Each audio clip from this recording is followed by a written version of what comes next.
Olá, meus amigos, meus irmãos, aqui estamos chegando mais uma vez em nome do Senhor Jesus e por isso agradecemos mais uma vez a este Pai de infinita bondade e amor, em especial pela vida. Agradecemos a Jesus de Nazaré, nosso Mestre e Senhor, nosso modelo e guia, por mais esta oportunidade que nos foi concedida. Agradecemos aos mensageiros do Cristo, estes companheiros que nós denominamos ou que conhecemos como anjos de guarda, por mais esta oportunidade, pelo amparo, pela proteção, pela assistência que sempre tem nos dado ao longo da nossa trajetória. Agradecemos a todos os companheiros de jornada que constantemente têm nos auxiliado, têm nos acompanhado durante as nossas reflexões, têm compartilhado este material com outros companheiros, passando adiante, sendo também semeadores do Evangelho. Muito obrigado a todos vocês pelo auxílio, pelas boas vibrações, pelas boas energias constantemente que nos são direcionadas. Muito obrigado a todos. Recebam já antecipadamente o nosso abraço fraterno e de gratidão. Então hoje, aqui nos encontramos neste último dia do mês de julho, dia 31 de julho, para mais um momento de estudo, mais um momento de reflexões do Evangelho de Jesus à luz da doutrina espírita. E hoje trouxemos para estes estudos, para estas reflexões, do livro Indulgência, de autoria do Espírito Emmanuel, através da mediunidade de Chico Xavier, o capítulo 14. O capítulo 14 tem como título Ver. Então Emmanuel deu como título para este capítulo simplesmente Ver. Provavelmente, Emmanuel, inspirado nas palavras de Jesus que nós encontramos lá nas anotações de Lucas, no Evangelho de Lucas, no capítulo 18, versículos 35 a 43, onde nós temos aquele registro do cego de Jericó, onde Jesus o questiona o que ele queria, o que o cego de Jericó queria que ele fizesse, e ele simplesmente respondeu para Jesus que eu veja. Então Jesus questiona: que queres que eu te faça? O cego respondeu: Senhor, que eu veja. Então este companheiro, este cego de Jericó, ele pede a Jesus, de uma forma tão sábia, simplesmente que ele enxergasse, que ele visse, que ele passasse a enxergar a vida com o colorido que a vida deve ser enxergada. Sem sombra de dúvida que não podemos entender estas palavras deste cego pedindo a Jesus simplesmente que ele visse. Não podemos entender que ele estivesse pedindo a Jesus simplesmente a visão do corpo físico. Sem sombra de dúvida que incluía também a visão física. Mas, conforme nós veremos aqui nas palavras de Emmanuel, este ver tem uma amplitude, uma complexidade que nós ainda não temos condições de entender verdadeiramente, abarcar tudo isso aí. Então Emmanuel, ele começa nos dizendo o seguinte, que a visão não é exclusivamente dos olhos. Então a visão não é exclusivamente dos olhos. Então dos olhos físicos. Esta janela ou estas duas janelas que nós temos para o mundo exterior, estas janelas do espírito, sem sombra de dúvida que não tem esta exclusividade. A verdadeira visão não é esta visão física. E aí ele diz que refletir com Aí ele fala que refletir é ver com o raciocínio. Então, quando estamos refletindo, quando estamos ampliando os nossos conhecimentos através das reflexões e vamos aprofundando nestas reflexões, sem sombra de dúvida, conforme Emmanuel nos fala aqui, estas reflexões é ampliarmos a nossa visão da consciência, porque refletir, sem sombra de dúvida, é ver com a consciência, ao passo que também Emmanuel nos diz que imaginar é ver com o sentimento. Então, quando vamos imaginando e ampliando estas nossas imaginações, sem sombra de dúvida que nós estamos enxergando ou tentando enxergar com os olhos ou com a visão do sentimento. E ainda Emmanuel nos diz que calcular é ver com o raciocínio. Então, quando estamos nos esforçando constantemente e com prudência, calculando os nossos atos, nós estamos tentando pelo menos ampliar ou adquirirmos esta visão através do raciocínio. Recordar, ainda nos diz Emmanuel, que recordar é ver com a memória.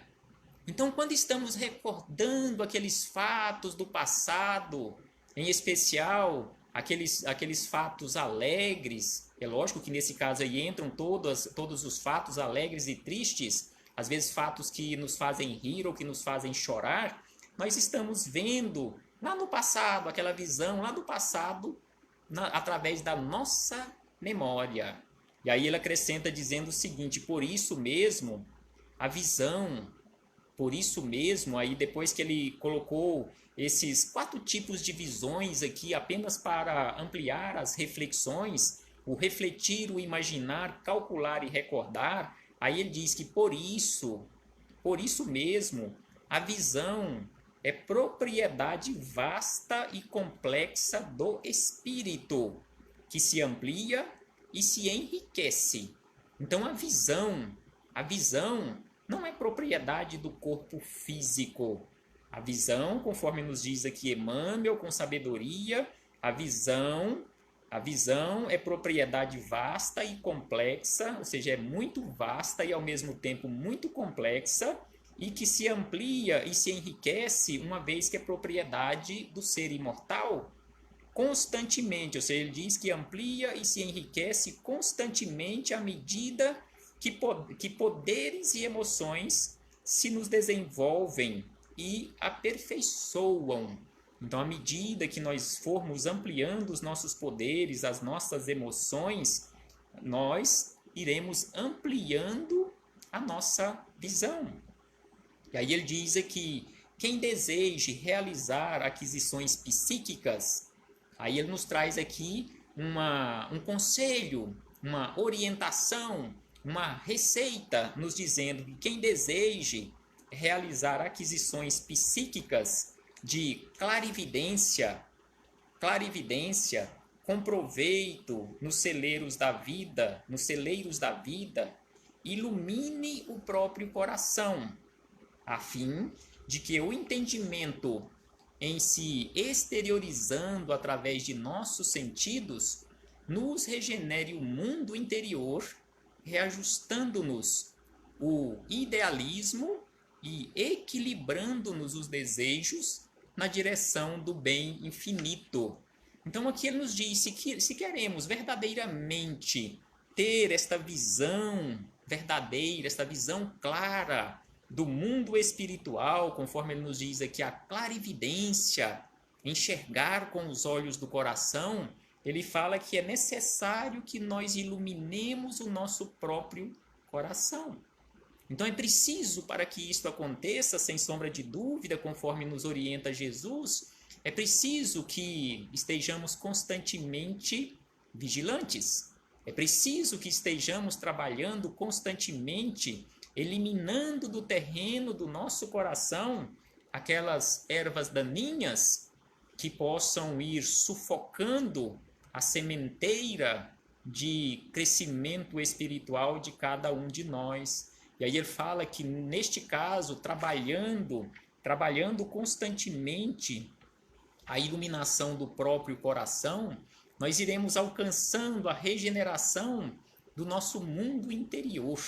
Então é preciso que nós busquemos constantemente esta regeneração, não a regeneração do mundo físico, a transformação do mundo físico à nossa volta, mas sim a regeneração, essa transformação para melhor do nosso mundo interior.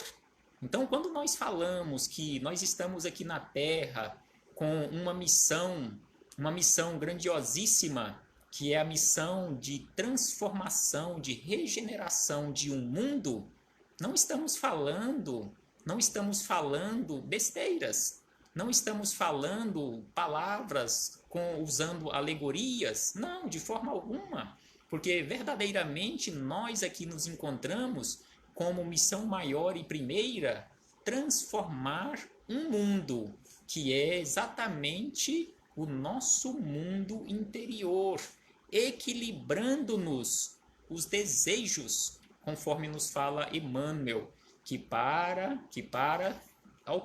que nós possamos alcançar esta iluminação do nosso coração, nós precisamos buscar e alcançarmos esta regeneração do mundo interior, reajustando-nos o idealismo e equilibrando-nos os desejos na direção do bem infinito. Então nós temos que nos esforçarmos constantemente para equilibrar os nossos desejos na direção e na prática do bem rumo a este infinito, a este bem infinito. E aí ele diz na sequência, quem procura o lado melhor, aí aqui ele lembra daquele encontro de Jesus com as irmãs de Lázaro, quando Jesus foi chamado para, colocar aqui entre aspas, ressuscitá-lo, porque, entre aspas, ele estava morto. Então as irmãs de Lázaro, quando lá estavam com ele, uma delas estava trabalhando constantemente para atender Jesus e a outra estava próxima de Jesus, bebendo naquela fonte límpida, naquela fonte cristalina. Então Jesus disse que aquela que estava do lado dele tinha escolhido o lado melhor. Então nós precisamos sempre escolher ou nos esforçarmos para escolhermos o lado melhor da vida. Aí diz aqui, o lado melhor dos acontecimentos, a parte mais nobre das pessoas. Então nós precisamos sempre escolher e enxergar essa parte mais nobre das pessoas, o chamado lado luz, mas via de regra nós só enxergamos e apontamos o lado sombra, e a expressão mais útil das coisas está conquistando preciosos acréscimos da visão espiritual. Então ele diz que quem procura o lado melhor, a parte mais nobre das pessoas, a expressão mais útil da vida, ele está conquistando um patrimônio preciosíssimo e acrescentando a sua visão, ampliando a sua visão do mundo espiritual ou esta visão espiritual. Então aqui ele segue dizendo que enquanto nos confiamos às paixões perturbadoras, tateando nas trevas do egoísmo, então prestemos atenção nestas observações de Emmanuel, quando ele nos diz que enquanto nós aqui na Terra ainda nos confiamos às paixões perturbadoras, tateando nas trevas do egoísmo ou do ódio, varando o gelo da indiferença, atravessando o incêndio da incompreensão e do desvario, ou vencendo os pântanos do desregramento e da intemperança, não poderemos senão ver superficialmente os problemas inquietantes e dolorosos que à Terra se ajustam. Então, realmente, não tem como ser diferente e não tem como nós contestarmos Emmanuel, não concordarmos com Emmanuel, porque enquanto nós nos encontrarmos aqui, conforme ele nos diz aqui, confiados às paixões perturbadoras, aí tateando, rastejando no egoísmo, no ódio, na indiferença, na incompreensão e, sem sombra de dúvida, nos desregramentos e na intemperança, que são todas as palavras que ele utiliza, sem sombra de dúvida que não poderemos enxergar senão superficialmente. Não teremos esta clarividência, não teremos esta visão e não tem como alcançarmos esta visão ampliada e clara do mundo espiritual. Então ele diz que não poderemos senão ver superficialmente os problemas inquietantes e dolorosos que à terra se ajustam. E aí ainda ele diz o seguinte: façamos, aí ele dá aqui mais um conselho, façamos luz no espírito e conseguiremos descobrir os horizontes da própria imortalidade. Então aqui ele nos chama a atenção que é necessário que façamos luz. Aí nós aqui lembramos mais uma vez palavras de Jesus, quando ele nos chamou a atenção para aquela necessidade de brilharmos a nossa própria luz. Porque todos nós somos fagulha divina, todos nós somos luz.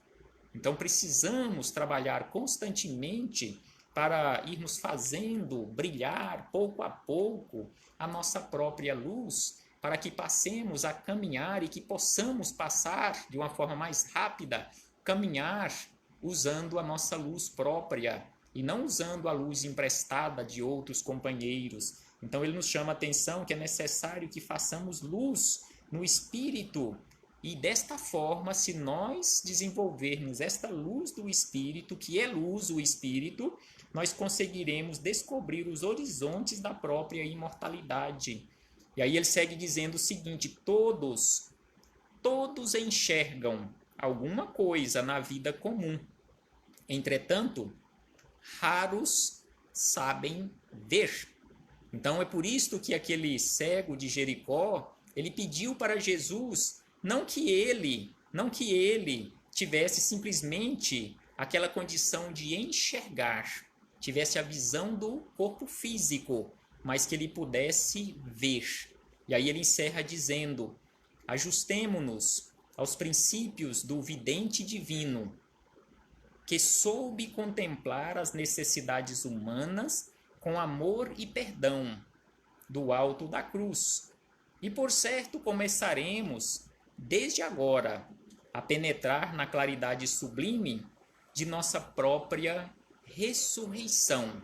Então que possamos, conforme ele nos fala aqui, nos ajustemo-nos aos princípios de Jesus. Ele usa aqui o vidente divino, para que possamos ampliar e que possamos contemplar esta visão de uma forma assim tão ampla, e que possamos, conforme ele disse no parágrafo anterior, passar a esta condição de não simplesmente enxergar, mas entrarmos neste grupo seleto, conforme ele diz aqui, raros sabem ver, que possamos fazer parte também deste grupo de tão poucos que já alcançaram esta condição de ver as coisas, de ver a vida como ela deve ser vista, como ela deve ser enxergada e encarada com a visão não do corpo físico, mas com a visão espiritual, com esta clarividência ampliando cada vez mais através da nossa transformação. Mas conforme nós vimos lá mais no início da lição, que para que isto aconteça, é necessário que nós iluminemos em primeiro lugar o nosso coração. Então que possamos fazer esforços, seguindo as orientações do vidente divino, ou seja, de Jesus de Nazaré, porque as orientações exemplificadas nós as temos há aproximadamente 2000 anos atrás. E aí Jesus continua a nos dizer: fazei esforços, porque nós só alcançaremos esta amplitude de visão espiritual através dos nossos esforços direcionados para e pela nossa transformação. Paz aos nossos corações, Muito obrigado a todos os companheiros que nos acompanharam neste momento, aos companheiros que passaram por esta sala virtual e por algum motivo não puderam permanecer até o fim, e agradecemos também a todos aqueles que terão acesso a este material. E pedimos a todos os companheiros de jornada que compartilhem com outros companheiros para que possamos ampliar esta semeadura do Evangelho. Seja você também um semeador do Evangelho do Cristo. Paz aos nossos corações e até a próxima oportunidade, se assim o Pai nos permitir.